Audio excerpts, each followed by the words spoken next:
निकलने के लिए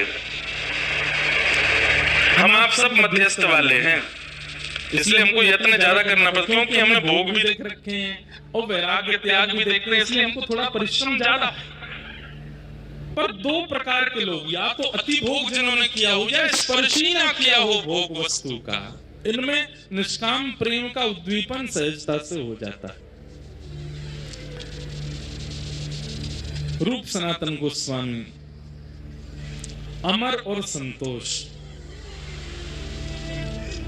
ये दोनों बंगाल में हुसैन शाह नाम के राजा के यहाँ पर, एक भैया तो प्रधानमंत्री थे और एक भैया सेक्रेटरी थे, पर्सनल सेक्रेटरी, पूरा धन धान उन्हीं के अंतर्गत रहता था। लेकिन पता नहीं क्यों इतनी संपत्ति होने के बाद भी, इतना सब कुछ प्राप्त हो जाने के बाद भी इनके चित्त में संतोष नहीं होता था, संतुष्टि नहीं होती थी।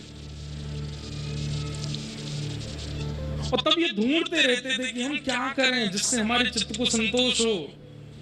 तब इनको विद्यावाचस्पति नाम के गुरु प्राप्त हुए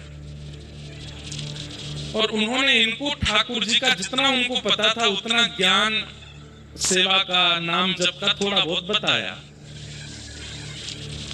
लेकिन बंधुओं, कई बार ऐसा होता है कि व्यक्ति अगर खुद आस्वादन नहीं करता और दूसरे को उपदेश देता है तो दूसरे के चित्त में वो भाव व्यवस्थित नहीं हो पाता।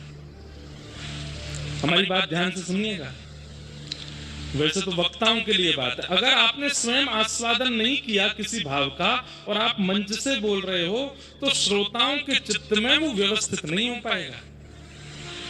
तो विद्यावाचस्पति ने जो भक्ति मार्ग इनको बताया था, उससे ये नाम जप तो करते थे, उससे सेवा तो करते थे, पर स्थिति इतनी तीव्र नहीं हो रही थी।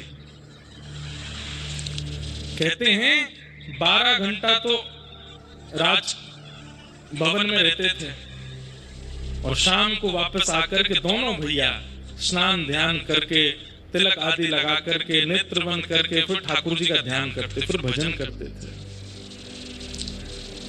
लेकिन मन में संतोष उत्पन्न नहीं हो रहा था।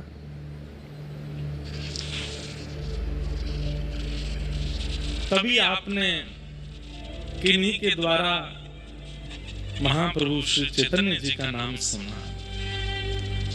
और चैतन्य महाप्रभु का नाम कैसे सुना? बोले भैया, जगन्नाथपुरी में एक सार्वभौम भट्टाचार्य हैं जिन्होंने पूरी पृथ्वी के ज्ञानियों को भी अपना शिष्य बना लिया। उनका नाम ही था सार्वभौम भट्टाचार्य, मतलब पूरी पृथ्वी में कोई ज्ञानी आ जाए, अगर सार्वभौम जी के सामने आ गया, अपनी दृष्टि से, अपनी वाणी से, अपने चलन चाल से उसको अपना चेला बना लेते थे। इतना उनका बल था। बोलना पढ़ाना तो बहुत आगे की बात है, दृष्टि मात्र से उनका नतमस्तक हो जाते थे सामने आकर के लोग।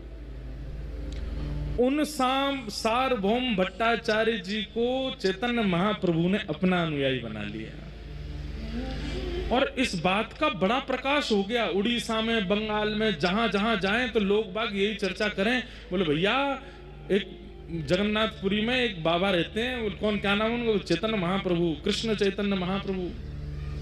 बोले क्या किया उन्होंने? बोले अरे सार्वभौम भट्टाचार्य जी को अपना शिष्य बना लिया। इसको कई लोग प्रभाव के रूप में देखते हैं, पर यह प्रभाव नहीं था। रसिक जन अपना प्रभाव प्रकाश करते भी नहीं है। ऐसे तो हमारे स्वामी जी के पास अकबर हर 10 दिना में भगिया तो वृंदावन में।